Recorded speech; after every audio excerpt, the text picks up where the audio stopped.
Hi everyone, good evening. कैसे हैं आप सब लोग? आप लोगों का स्वागत है मेरे यूट्यूब चैनल पे। आज मैं फिर से आई हूँ आप लोगों के बीच में किसी एक टॉपिक पे बात करने के लिए। तो आज का जो मेरा टॉपिक है वो किसी सब्जेक्ट से मैंने उठाकर नहीं लिया हुआ है। आज मेरे साथ एक वाकया घटित हुआ है, मैं उस बारे में ही बात करना चाहती हूँ। उससे पहले मैं आप लोगों से रिक्वेस्ट करती हूँ कि प्लीज़ मेरे चैनल को सब्सक्राइब करें और मेरी वीडियोज़ को लाइक ज़रूर करें। और आज का जो मेरा टॉपिक है इस पे अपने विचार जरूर रखें। चलिए शुरू करते हैं आज के टॉपिक के बारे में। आज मॉर्निंग जब मैं ऑफिस गई तो सुबह सुबह एक दुबले पतले से और मानसिक स्थिति से थोड़े कमज़ोर व्यक्ति मेरे ऑफिस में आए। वो ऑफिस में आए तो कुछ ऐसी बात कर रहे थे जैसे कुछ ग्रीटिंग कार्ड्स वगैरह ऐसी कुछ डिमांड कर रहे थे। तो हम समझ गए थे कि इनकी मानसिक स्थिति ठीक नहीं है, तो हमने उन्हें जाने को कह दिया। वो ऑफिस से बाहर चले गए। इस तरीके से वो उन्होंने और ऑफिसों में भी जाना शुरू कर दिया। हम लोग भूल गए कि कोई व्यक्ति आया था और हम अपने काम में लग गए। उसी समय सडनली मुझे कुछ काम याद आ गया, तो मैं ऊपर के फ्लोर में चली गई बिल्डिंग के। जब मैं वहाँ से सीढ़ी से नीचे उतर रही थी तो मैंने देखा ऑफिस के जस्ट ऊपर वाले फ्लोर में जो सेकंड फ्लोर, जब मैं सीढ़ी से नीचे उतर रही थी तो ऑफिस के जस्ट ऊपर वाले फ्लोर में जो कि फर्स्ट फ्लोर होता है, वहाँ पर मैंने देखा कि एक ऑफिस है सीए का। उनके एक कर्मचारी जो हैं वो उस व्यक्ति को डंडे से पीट रहे हैं। डंडे से जैसे वो पीट रहे थे तो मैं उस वक्त सीढ़ी से नीचे उतर रही थी। डंडे से पीटते पीटते वो 3-4 बार उनको पीट चुके थे। मुझे सही नहीं लगा तो मैंने जाके उन्हें टोक दिया कि आप इन्हें डंडे से क्यों मार रहे हो। इस बात पे वो कर्मचारी जो हैं वो मुझ पर भड़क गए। वो काफ़ी हष्ट पुष्ट थे, मोटे थे, तो मुझ पे भड़क गए। कहने लगी कि आप कौन होते हो बोलने वाले? बीइंग ए लॉ पर्सन आप मुझसे कह रहे हो कि मैं कौन होती हूँ बोलने वाली? मैंने उनको काफ़ी डांटा और उन्हें हिदायत दी कि इन फ्यूचर वो ऐसा कभी भी ना करें। ऊपर से उनको धमकी भी दी कि अगर आपने इन्हें एक बार और भी हाथ लगाया तो मैं आपके अगेंस्ट कंप्लेन कर दूंगी तुरंत।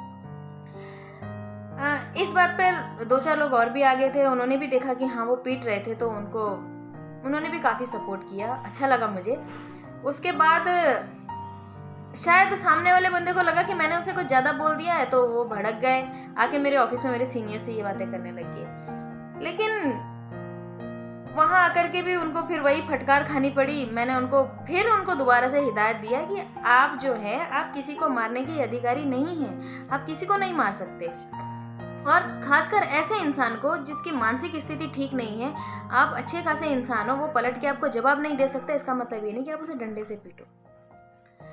तो चलिए, आप लोग सोच रहे होंगे कि मैं ये बात आप लोगों से शेयर क्यों कर रही हूँ। मैं ये बात इसलिए शेयर कर रही हूँ कि हमें भगवान ने अच्छा खासा शरीर दिया है, सोचने के लिए दिमाग दिया है, बोलने के लिए जुबान दी है और हाथ पांव सही सलामत दिए हैं। इसका मतलब ये नहीं है कि किसी दुर्बल इंसान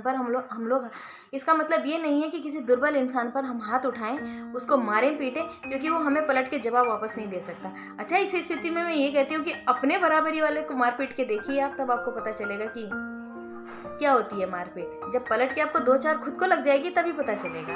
तो मैं आप लोगों से ये रिक्वेस्ट करना चाहती हूँ कि प्लीज़, अगर इस तरीके का कोई भी वाक्य आप लोगों के आसपास में दिखता है, कोई किसी को पीट रहा है जो कि दुर्बल इंसान है और वो पलट कर जवाब नहीं दे सकता या मानसिक स्थिति उसकी ठीक नहीं है, तो उसकी सहायता जरूर करें। क्योंकि आप ये अच्छे से जानते हैं कि अगर कोई अच्छा खासा इंसान उसको मार पीट रहा है, उसको मार पीट रहा है, तो दुर्बल इंसान उसे पलट के कभी जवाब नहीं देगा, वो मार खा के चला जाएगा। और सबसे बड़ी बात इन सब में ये होती है कि अगर उसे चोट भी लग जाती है तो उसकी स्थिति ये भी नहीं होती कि वो अपना जाकर के इलाज करा ले। तो कितनी गलत बात है ये कि अगर हम सक्षम हैं तो क्या हम ऐसे लोगों को मारेंगे? मैंने जवाब दिया, मुझे अच्छा लगा, मुझे बहुत सुकून मिला, मुझे लगा मेरे अंदर इंसानियत है तो मैं ये जवाब दे सकती हूँ। तो मैं चाहती हूँ कि आप लोग भी अपने अंदर इस इंसानियत को जरूर रखें।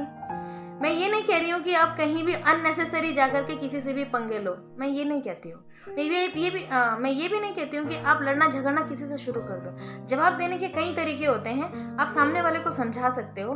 अगर वो नहीं समझता है तो ऐसे दुर्बल इंसान को बचा जरूर सकते हो। इन सब मामले में आपका ऐसा नहीं है कि इन सब मामले में आपकी हेल्प भी जरूर मिलती है आपको। इन सब मामलों में अगर आप किसी की मदद करने के लिए आगे बढ़ते हैं तो 4 लोग आपके साथ और खड़े हो जाते हैं। तो ये तो देखिए, आपके खुद के अंदर की एक इंसानियत है कि आप किसी की मदद किस तरीके से कर सकते हैं। आप लोगों को अगर मेरी वीडियो अच्छी लगी तो प्लीज़ अपने विचार जरूर रखें, और कहीं भी कोई इस तरीके की घटना हो तो आप दूसरों की हेल्प जरूर करें। आप सक्षम में कर सकते हैं। Thank you so much.